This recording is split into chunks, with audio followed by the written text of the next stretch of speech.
guys, I'm back to read you some more about Stanley. So if you remember the last chapter, when we read chapter 3, that they were using Stanley as a pinata, then they finally decided that they were going to take him to see Abuela, grandma, to get that secret ingredient. They were going to go on that dangerous travels to go see her. So chapter 4 is called The Mayan Temple. Let's see what this chapter is about.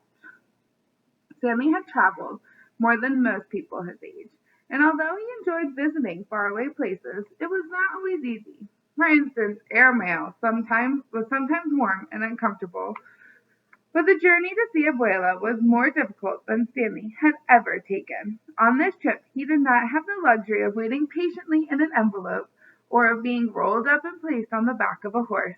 On this trip, he walked. He walked and walked and walked, guided by Eduardo and 3 others, little Isabel with her wide eyes, and the tall boys named Esteban and Felipe. Stanley walked until he thought his legs would crumble. Finally, on the 3rd day, Stanley was so tired he started seeing things. "I must be back in Egypt," he mumbled. "I see a pyramid." Eduardo grinned. "We are not in Egypt," he said. "That is a Mayan temple." He slapped Stanley excitedly on his shoulder. "We're getting close." That's a Mayan temple. It looks like the shape of a pyramid, like a 3D shape. We learned about those. Stanley stared up at the enormous pyramid rising out of the jungle. It was different from the other ones in Egypt. It appeared that there was a giant staircase on each side, and all the steps led up to one place, a small rectangular building at the top. So you can see the steps that come up, and then there's a rectangular building at the top. Isabel ran ahead and started up the steps. Esteban and Felipe followed her. Eduardo slowed his pace to walk alongside Stanley. "This was once a royal city," he explained. "There were roads, a palace, and aqueducts to carry water. For 2,000 years, the Mayan Empire stretched from here to Honduras. The Mayans were scientists and mathematicians. They made a calendar that is more accurate than ours today. They figured out how long a year is on the planet Venus. Apart from ruins like these, only their descendants remain." At the base of the pyramid, Eduardo turned and leaned in close to Stanley. "And La Abuela is one of them." So Abuela is a Mayan.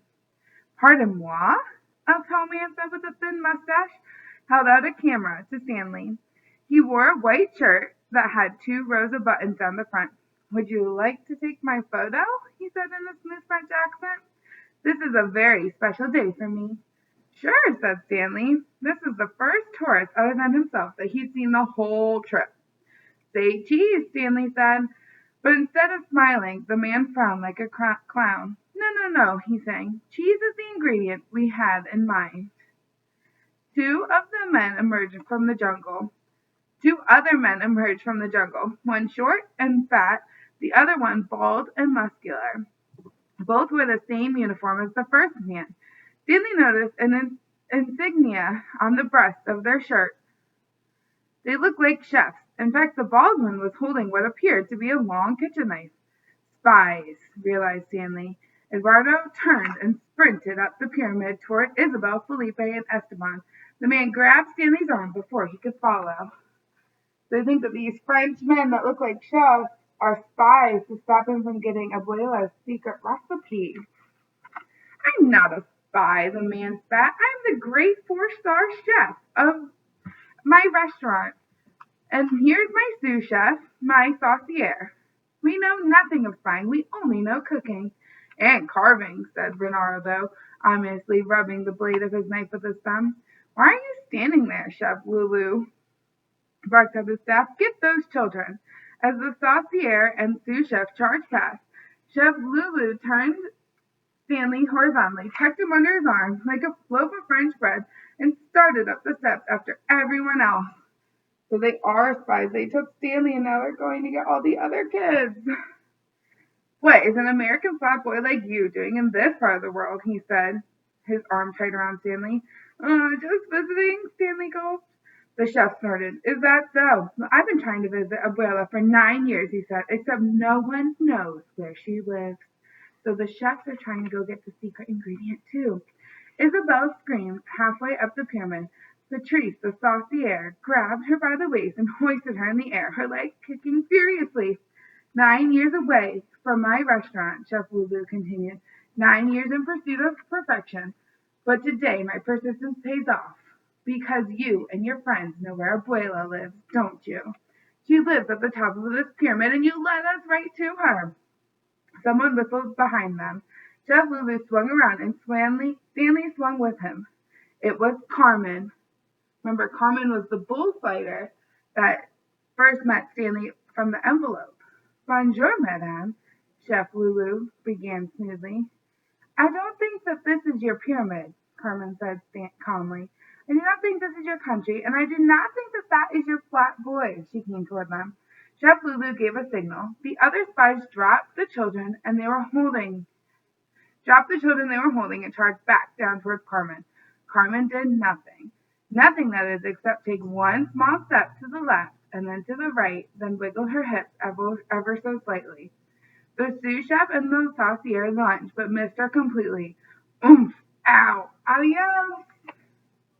So Carmen helped save them from these chef spies. Carmen said as they tumbled down the steps. Only Chef Lulu remained, with Stanley under his arm. Carmen stepped toward them. Please, madame, come no closer, the chef said, brandishing the upper half of Stanley's body in an attempt to ward her off.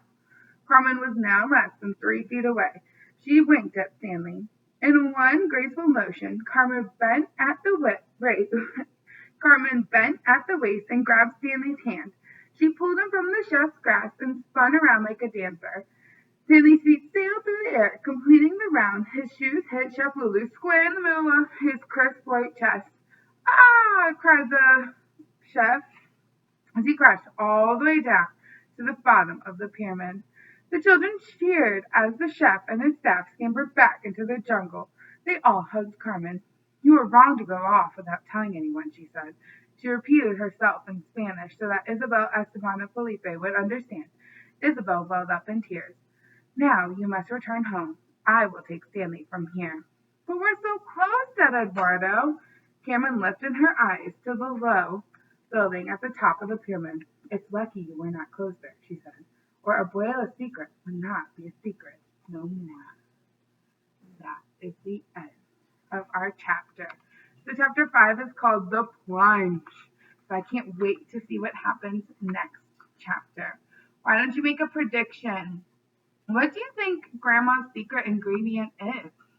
What do you think is making those huevos rancheros taste so good? That's making chefs from France want it too. Go ahead and leave that in the seesaw post. Bye, guys.